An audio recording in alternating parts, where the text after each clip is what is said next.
बिस्मिल्लाहिर्रहमानिर्रहीम अस्सलाम वालेकुम वरहमतुल्लाहि वबरकातुहू। स्टूडेंट्स, हमने पॉलिटिकल मैप देखा था ऑस्ट्रेलिया का, और आज हम फिज़िकल मैप देखने जा रहे हैं। फ़िज़िकल मैप ऑफ ऑस्ट्रेलिया को आज हम स्टडी करेंगे डिटेल में, और इसमें कोई ज़्यादा लेंथ नहीं है, बहुत थोड़ी सी चीज़ें हैं जो आप लोगों को इंशाल्लाह ताला बहुत जल्दी याद हो जाएंगी। तो एक बात जो हमेशा आप लोगों से कहती हूँ, साथ साथ पढ़ा करें, साथ साथ लेक्चर्स लाजमी देखा करें, डेली का डेली कवर किया करें काम, ताकि आपको बाद में मुश्किल ना हो, क्योंकि हर संडे को टेस्ट होता है।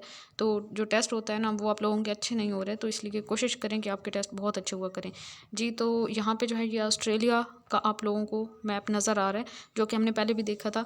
इसमें मेन चीज़ें जो यहाँ पे मैंने दिखाया है वो सीज दिखाए हैं, ठीक है। यहाँ पे कौन कौन से दरिया हैं ऑस्ट्रेलिया कंट्री के इर्द गिर्द।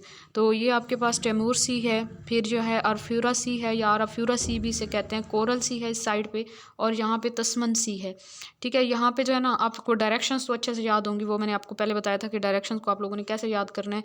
ये नॉर्थ साइड होती है, ठीक है, ऊपर वाली, और इस साइड पे वेस्ट, और यहाँ पे ईस्ट साइड, और जो आपकी तरफ होती है वो साउथ साइड होती है। इसके अकॉर्डिंग अगर आप देखें तो इस साइड पे इंडियन ओशन है, नीचे जो है वो साउदर्न ओशन होगा, और इस साइड पे पैसिफिक ओशन है। ये डायरेक्शन के लिहाज से इस तरह याद रखें, और सीज याद करेंगे तो तैमूर सी, अराफ्यूरा सी, कोरल सी एंड तस्मन सी। इसके अलावा जो है स्टेट्स आपने याद की थी ऑस्ट्रेलिया की, स्टेट्स में वेस्ट ऑस्ट्रेलिया और south Australia state, Queensland state, और नॉर्थ साउथ वेल, और यहाँ पे ये विक्टोरिया, और लास्ट स्टेट जो है इसकी है वो है तस्मानिया स्टेट। और ये वाला जो एरिया है ये नॉर्दर्न टेरिटरी है, इसको हम स्टेट इंडिपेंडेंट स्टेट में काउंट नहीं करते, ठीक है। तो टोटल जो है, अगर आपके पास 7 स्टेट्स लिखी हुई हैं तो आप लोग 6 स्टेट्स जो हैं वो लिख रहे हैं। ये जो है ये नॉर्दर्न टेरिटरी है, ठीक है। इसके अलावा बाकी जो हैं ये सारी 1 2 3 4 5 एंड 6 ये जो हैं ये स्टेट्स हैं, इंडिपेंडेंट स्टेट्स। तो इस वाली स्लाइड में आपने क्या देखा, आपने जो है वो सीज देखे, टोटल 4 थे, और इसके अलावा मैंने आपको ओशंस की डायरेक्शन बताई, और इसकी जो है ये पहले स्टेट्स तो पहले ही बता दी थी, ठीक है। यहाँ पे नीचे जो है वो साउदर्न ओशन था। उसके बाद नेक्स्ट डायग्राम में अगर हम देखें तो इसमें आप लोगों को जो है वो 2 रिवर्स नज़र आ रहे हैं यहाँ पे इस एरिया में, ठीक है। यहाँ पे जो है वो ज़्यादातर रिवर्स वगैरह हैं ऑस्ट्रेलिया के, तो 2 रिवर्स आपको नज़र आ रहे हैं। एक रिवर जो है वो आपको यहाँ पे नज़र आ रहा है नीचे की तरफ, ये वाला, इसका नाम है मरे रिवर, ठीक है, MURRAY मरे रिवर। और दूसरा रिवर जो है ये ऊपर है, इसका नाम है डार्लिंग रिवर, ठीक है। तो ये 2 मेन रिवर्स हैं, यहाँ से सिर्फ आप लोगों ने 2 रिवर्स ही याद रखने हैं। उसके बाद नेक्स्ट मरे रिवर जो है वो बड़ा रिवर है, और एक और पॉइंट भी याद रखें कि मरे रिवर जो है वो ऑस्ट्रेलिया का सबसे बड़ा रिवर है। उसके बाद नेक्स्ट स्लाइड में हम देखें तो यहाँ पे मैंने ये पॉइंट लिखा भी है, largest river of Australia is मरे रिवर। रिवर्स के बाद हमने देखने हैं यहाँ पे माउंटेन्स वगैरह को देखते हैं। तो माउंटेन में इसकी माउंटेन रेंज जो है ना वो यहाँ से स्टार्ट हो रही है, ये आपको इस टाइप की कुछ लाइनें नज़र आ रही हैं इस साइड पे, मतलब कि ईस्ट साइड पे, ऑस्ट्रेलिया की ईस्टर्न पार्ट में, यहाँ पे बिल्कुल एंड पे कोस्ट लाइन जो है उसके ऊपर जो है वो माउंटेन रेंज है, उसको हम कहते हैं great dividing mountain range. Great dividing mountain range को कार्डिलोरा भी कहते हैं, ठीक है। कार्डिलोरा क्यों कहते हैं, क्योंकि ये ऐसी पहाड़ियाँ हैं जो बिल्कुल एक दूसरे के साथ कनेक्टेड नहीं है, थोड़ा थोड़ा इनमें गैप वगैरह, मीन कि कुछ बड़ी पहाड़ियाँ कुछ छोटी हैं, बिल्कुल कनेक्टेड नहीं है। तो जो कनेक्टेड नहीं होती मतलब कि एक रेंज जो है वो कॉन्टीन्यूस नहीं है, टूटी फूटी रेंज है, तो इसको जो है हम कार्डिलेरा का वर्ड यूज़ करते हैं इसके लिए। ये world 3rd largest mountain range है, पूरी दुनिया में 3री बड़ी माउंटेन रेंज है ये, और इसकी 3500 किलोमीटर जो है वो लेंथ है। तो ये इंपॉर्टेंट पॉइंट यहाँ से हो गया। इसके अलावा जो है ना इसी माउंटेन रेंज के अंदर आप लोगों ने याद रखना है, यहाँ पे ये ब्लू कलर का एक गोल दायरा सा नज़र आ रहा है जिसका नाम है ब्लू माउंटेन। यहाँ पे ब्लू माउंटेन है, इसी रेंज के अंदर ये चीज़ आ जाती है, ब्लू माउंटेन। तो ब्लू माउंटेन अगर MCQs में आ जाता है कि ब्लू माउंटेन जो है वो कौन से कॉन्टिनेंट में प्रेजेंट है, ऑस्ट्रेलिया कॉन्टिनेंट में, कौन से कंट्री में प्रेजेंट है, ऑस्ट्रेलिया कंट्री में, या ऑस्ट्रेलिया कंट्री की कौन से स्टेट में प्रेजेंट है, तो ये आपको नज़र आ रहा है कि नॉर्थ साउथ वेल जो स्टेट है इसकी, उसमें प्रेजेंट है ब्लू माउंटेन, ठीक है। इसी पिक्चर में आपको जो है वो रिवर्स भी नज़र आ गया, इसके अलावा माउंटेन्स भी हमने देख लिए। और माउंटेन्स में ना एक तो ये ब्लू माउंटेन को स्पेशली याद रखना है, ऊपर जो है ग्रेट डिवाइडिंग रेंज थी, दुनिया की 3री बड़ी रेंज, उसी सिलसिले के अंदर ब्लू माउंटेन रेंज आ जाता है। और इसके अलावा यहाँ पे ऑस्ट्रेलियन एल्प्स भी याद रखना है, बिल्कुल यहाँ पे ये वाली जगह है ना, इन पहाड़ियों को कहते हैं ऑस्ट्रेलियन एल्प्स। और इन्हीं के अंदर जो है वो माउंट कोसियास्को, जिसकी जो हाइट है वो है टेट्रा 2 जो है वो उसकी हाइट है, और ये हाईएस्ट पीक है ऑस्ट्रेलिया की। ऑस्ट्रेलिया की हाईएस्ट पीक जो है वो कॉसियोस्को है और वो ऑस्ट्रेलियन एल्प्स के अंदर प्रेजेंट है। और जो ऑस्ट्रेलियन एल्प्स है वो इधर से ग्रेट डिवाइडिंग रेंज का हिस्सा है। यहाँ से ग्रेट डिवाइडिंग रेंज अब ऊपर से स्टार्ट होकर यहाँ तक पहुँचती है ग्रेट डिवाइडिंग रेंज। बिल्कुल जो ये वाला पार्ट है इसका, यहाँ पे ऑस्ट्रेलियन एल्प्स पहाड़ियाँ हैं जिनको कहते हैं ऑस्ट्रेलियन एल्प्स, और उन्हीं के अंदर ऑस्ट्रेलिया की सबसे ऊंची पीक है जिसका नाम माउंट कॉसियोस्को है। और उसकी जो हाइट है वो है 2222 मीटर हाइट है उसकी, ठीक है। और ऑस्ट्रेलिया की सबसे ऊंची जो है वो पहाड़ी है, माउंट कॉसियोस्को उसका नाम है, ठीक है। टेट्रा 2 मीटर जो है वो उसकी हाइट है, ठीक है। यहाँ पे ये हो गया। इसके अलावा इसी पेज के अंदर आप लोगों ने कुछ इंपॉर्टेंट जो है वो सिटीज़ के नेम याद रखने हैं। सारी जितने भी ये एरियाज़ हैं इन सब की एक एक सिटी का नाम याद रखना है। तो यहाँ पे अगर हम देखें तो मैंने ना स्टार से इन सिटीज़ को शो किया हुआ है। अगर आप देखें तो यहाँ पे जो क्वींसलैंड है उसके अंदर जो स्टार बना हुआ है ब्रिस्बेन, ठीक है, इसका नाम है ब्रिस्बेन, ये सिटी है क्वींसलैंड की।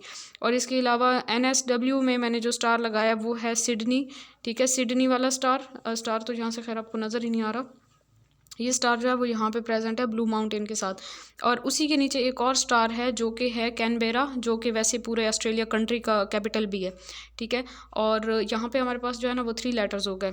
एक जो था वो ब्रिस्बेन का B, और यहाँ से दूसरा जो था वो आपके पास था सिडनी का S ले लें, और तीसरा जो है वो कैनबेरा का C ले लें, तो ये आपके पास BSC बन जाता है। तो BSC से आप लोगों ने याद रख लेना है ब्रिस्बेन और सिडनी, और थर्ड जो था वो कैनबेरा। इसके अलावा यहाँ पे जो तस्मानिया वाले एरिया है जो कि एक आइलैंड है जो कि है बेसिकली ऑस्ट्रेलिया का पार्ट, जो तस्मानिया है उसका जो इम्पोर्टेंट सिटी आप लोगों ने याद रखना है वो है होबार्ट। और इसके अलावा जो है यहाँ पे वेस्ट ऑस्ट्रेलिया का पार्ट है पर्थ, PERTH पर्थ। और नॉर्थ टेरिटरी जो इसकी है उसका जो इम्पोर्टेंट सिटी आप लोगों ने याद रखना है वो डार्विन है, और वो एक सी पोर्ट है, ठीक है। तो यहाँ पे आपके पास H आ गया पीछे नीचे की तरफ, और यहाँ पे P, और यहाँ पे जो है D। तो PHD से आप याद रख सकते हैं, लेकिन सीक्वेंस जो है वो ठीक नहीं है थोड़ा, लेकिन वैसे आपने याद रखना है P और H और D से जो है PHD, यहाँ से BSC और यहाँ से PHD के लिहाज से आप लोगों ने इन सिटीज़ के नेम याद रख लेने। अच्छा, यहाँ पे हमने कुछ स्किप भी कर दिए।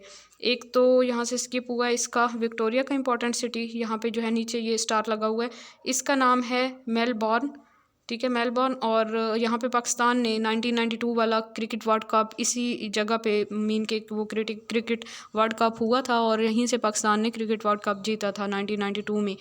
कौन सी जगह पे? मेलबॉर्न में, ये विक्टोरिया में है। और इसी के ऊपर आप लोगों को एक जो है वो छोटा सा स्टार नज़र आ रहा है यहाँ पे, जो कि इसका साउथ ऑस्ट्रेलिया का पार्ट है, और इस सिटी का नाम है एडिलेड। तो M से मेलबर्न और A से एडिलेड, ये MA बन जाएगा। यहाँ से आप लोगों ने BSC याद रखना है, यहाँ से MA याद रखना है, और PHD पर्थ, और H जो था वो यहाँ पे तस्मानिया का था, और D ऊपर जो है वो नॉर्थ टेरिटरी का था, तो PHD। तो इस तरह से BSC, MA और PHD से ये आप लोगों को सिटीज़ इंपॉर्टेंस सिटीज़ के नेम याद रखने हैं, इनकी लोकेशन भी इसी तरह से आपको याद रह जाएगी। ये पॉइंट मैंने आपको बता दिया था कि मरे रिवर जो है वो लार्जेस्ट रिवर है ऑस्ट्रेलिया का। उसके बाद नेक्स्ट हम देखें तो यहाँ पे हमने डेजर्ट देखने हैं, ठीक है। इस वाली पिक्चर में हमने डेजर्ट्स देखने हैं, मीन जो इम्पोर्टेंट डेजर्ट्स हैं ऑस्ट्रेलिया के वो कौन कौन से हैं। तो यहाँ पे ना आप लोगों को थोड़ा सा ये ब्लू कलर का एरिया नज़र आ रहा होगा, जो कि मैंने कुछ थोड़ा सा पैटर्न बनाया हुआ है डिफरेंट जगहों पे। तो ये जो है टोटल 5 पैटर्न मैंने यहाँ पे बनाए, 3, 4 और 5। ये जो 5 पैटर्न है ये बेसिकली यहाँ के सहरा हैं, और ये सहरा कौन से एरिया में ज़्यादा आ रहे हैं? वेस्टर्न ऑस्ट्रेलिया में ज़्यादा आ रहे हैं। ऊपर जो सबसे ऊपर है ये है ग्रेट सैंडी डेजर्ट, और उससे नीचे गिब्सन डेजर्ट है, फिर थर्ड नंबर पे ग्रेट विक्टोरिया डेजर्ट है, और इधर नॉर्थ टेरिटरी में सिम्पसन डेजर्ट है, और यहाँ पे जो है एक रेड डेजर्ट है। तो डेजर्ट्स के जस्ट नेम याद रखने। इसके अलावा जो है यहाँ पे ऊपर ये जो इसका एक पार्ट है इस तरह ऊपर की तरफ जो निकला हुआ कोना है इसका ऑस्ट्रेलिया का, इसको नेम दिया गया है कैप न्यू पेनिनसुला। पेनिनसुला की डेफिनेशन मैंने आप लोगों को बताई थी कि पेनिनसुला क्या होता है। पेनिनसुला स्टूडेंट्स एक ऐसा लैंड का मैस होता है जिसको 3 तरफ से पानी ने घेरा हुआ हो और एक तरफ से वो मेन लैंड के साथ कनेक्टेड हो, तो उसको हम पेनिनसुला कहते हैं, और उर्दू में इसका मतलब होता है जजीरा नुमा, ठीक है। पेनिनसुला को उर्दू में कहते हैं जजीरा नुमा। जजीरा तो वो होता है ना, जैसे ये तस्मानिया एक जजीरा जिसको हर तरफ से पानी ने घेरा हुआ होता है, लेकिन ये जजीरा नुमा हो जाता है क्योंकि इसको एक तरफ से जो है वो लैंड लग रही होती है और 3 तरफ से पानी लग रहा होता है, तो इसको जो है हम पेनिनसुला कहते हैं। इसके अलावा इसी पिक्चर में आप लोगों ने 2 और चीज़ें देखनी है। यहाँ पे ये जो वाटर की वजह से ज़मीन के अंदर की तरफ पानी चला गया, ये वाला जो एरिया है इसको हम गल्फ ऑफ कारपेंटेरिया कहते हैं। और यहाँ पे जो है एक बहुत बड़ा सा एरिया है, बिल्कुल वैसा ही जैसा यहाँ पे आपको नज़र आ रहा है, लेकिन ये साइज़ इसका ज़्यादा है और उसका साइज़ कम है। तो साइज़ जिसका कम है उसको गल्फ़ कहते हैं और जिसका साइज़ ज़्यादा है उसको बाइट कहते हैं, ग्रेट ऑस्ट्रेलियन बाइट। गल्फ़ और बाइट का डिफरेंस थोड़ा सा याद रखना है कि गल्फ़ जो है उसका साइज़ छोटा होता है, वैसे इनकी डेफिनेशन मेन सेम है कि जो वाटर जो है वो ज़मीन के अंदर तक चला जाता है और ज़मीन की जो है वो लैंड का जो एक मैस है वो बिल्कुल इस तरह से हो जाता है कि हर तरफ से जो है वो लैंड होती है, अंदर तक पानी गया हुआ हो, तो उसको हम क्या कहते हैं, बाइट कहते हैं अगर वो साइज़ में बड़ी होगी, और अगर वो साइज़ में छोटा हो तो उसको हम गल्फ़ कहेंगे। यहाँ पे आप लोगों को 2 डॉट्स नज़र आ रहे हैं, ये ब्लैक कलर के, एक ऊपर और एक उसके थोड़ा सा नीचे यहाँ पे। तो ये जो हैं ये 2 यहाँ की मशहूर झीलें हैं, एयर लेक और दूसरी जो है वो टॉरस लेक। और जो एयर लेक है वो है डीपेस्ट पॉइंट है ऑस्ट्रेलिया का, 15 से 16 मीटर इसकी जो है वो गहराई है, 15 से 16 मीटर, ठीक है, ये याद रखना, 15 या 16 मीटर तक जो है वो इसकी गहराई है। और ऑस्ट्रेलिया में सबसे डीप पॉइंट यही है, मतलब कि एयर लेक, ठीक है, EYRE इसके स्पेलिंग है। ये डर्टी और साल्टी लेक है, ये भी याद रखना है कि जो एयर लेक है ऑस्ट्रेलिया की वो डर्टी लेक भी है और उसका पानी जो है वो साफ़ नहीं होता, इसके अलावा नमकीन भी होता है इसका पानी। और यहाँ पे दूसरी लेक भी, इसका जस्ट नेम याद रखना है, टॉरस लेक। नेक्स्ट हमारे पास आ जाता है जी स्ट्रेट्स मैंने आपको पहले भी बताई थी। ये वाला जो पार्ट था ये पापुआ न्यू गिनिया था और इधर से ये ऑस्ट्रेलिया कंट्री है। तो इन दोनों के दरमियान ये जो एक पानी की तंग पट्टी है जो कि इन दोनों लैंड मैसेज को सेपरेट कर रही है और 2 वाटर बॉडीज़ को कनेक्ट करेगी। यहाँ पे कौन सा सी था अगर आप लोग याद करें तो यहाँ पे अराफ्यूरा सी था और इस साइड पे जो है वो कोरल सी था। कोरल सी को अराफ्यूरा सी से मिलाती है ये टॉरस स्ट्रेट, और एक जो है वो बास स्ट्रेट है यहाँ पे जो कि किस के दरमियान है, यहाँ से ऑस्ट्रेलिया और इस साइड पे तस्मानिया के दरमियान में। और न्यूजीलैंड के जो 2 आइलैंड्स हैं उनको सेपरेट करती है जो स्ट्रेट, वो है कुक स्ट्रेट।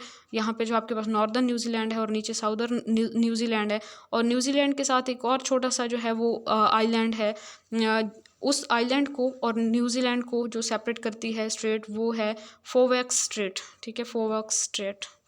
तो ये टोटल 4 स्ट्रेट्स याद रखनी है, ठीक है। 4 स्ट्रेट्स हमने पढ़ी हैं और ऊपर जो है टोटल 5 डेजर्ट्स पढ़े हैं, 2 हमने झीलें पढ़ी हैं, एक गल्फ़ पढ़ी है, एक बाइट पढ़ी है और एक जो है वो पेनिनसुला, कैप यॉर्क पेनिनसुला। और उससे ऊपर अगर हम चले जाएं तो इस वाली पिक्चर में हमने टोटल 1 2 3 4 5 6 एंड 7 सिटीज़ के नेम पढ़े हैं, इंपॉर्टेंट सिटीज़, जिसमें एक कैपिटल भी शामिल है। और इसके अलावा अगर हम माउंटेन्स की बात करें तो एक रेंज माउंटेन की देखी है, एक ब्लू माउंटेन का नेम, और एक जो है ऑस्ट्रेलियन एल्प्स, और उसी के अंदर सबसे ऊंची चोटी यहाँ की कोसियोस्को जो था उसका नाम था और उसकी 22 मीटर हाइट है। बाकी इस पिक्चर में आई थिंक कुछ भी ऐसा ख़ास नहीं पड़ा, ठीक है। नेक्स्ट इस वाली पिक्चर में हमने क्या पढ़ा था, इसमें हमने 2 रिवर्स देखे हैं और 4 जो हैं वो सीज़ देखे हैं। और इस पिक्चर में भी हमने ओशंस देखे थे, साइड्स पे कौन कौन से ओशंस प्रेजेंट हैं, और बाकी रिवर्स ही देखे थे। तो ये हमारा आज का बिल्कुल छोटा सा लेक्चर था। यहाँ पे ऑस्ट्रेलिया कॉन्टिनेंट, ऑस्ट्रेलिया कंट्री, सब कुछ यहाँ पे ख़त्म हो जाता है ऑस्ट्रेलिया से रिलेटेड। नेक्स्ट जो है हम अपना न्यू कॉन्टिनेंट स्टार्ट करेंगे और तब तक जो है आप लोग इसी को तैयार करें। ख़ास तौर पे मैथ्स का होमवर्क लाजमी किया करें साथ साथ, क्योंकि बाद में जो है वो इकट्ठा होता जाता है तो बर्डन हो जाता है, बाद में फिर आप लोगों से इतना अच्छे से कवर नहीं हो पाता। चलें, सही है, दुआ में याद रखिए, अपना बहुत सारा ख्याल रखिए। अल्लाह हाफिज़।